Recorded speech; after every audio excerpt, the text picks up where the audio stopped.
In the name of Allah, the most gracious, the most merciful.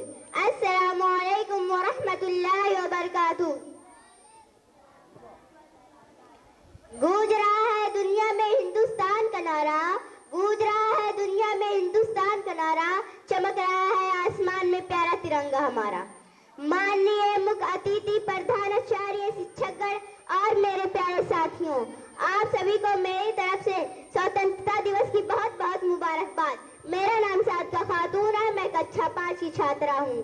हम सभी लोग SK हुदा academy में 79 स्वतंत्रता दिवस समारोह के लिए इकट्ठा हुए हैं। स्वतंत्रता दिवस हमारे इतिहास का सबसे बड़ा ऐतिहासिक दिन है।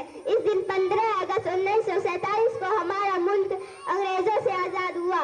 हमारे देश को आजाद करने के लिए महान सेनानियों ने अपनी जान कुर्बान कर दी। महात्मा गांधी, अशफाक उल्लाह खां, मौलाना अबुल कलाम आजाद आदि लोगों ने देश को आजाद करने के लिए अपना सब कुछ निछावर कर दिया। आज हमारा यह देश प्रगति की ओर है। स्वतंत्रता दिवस हमारे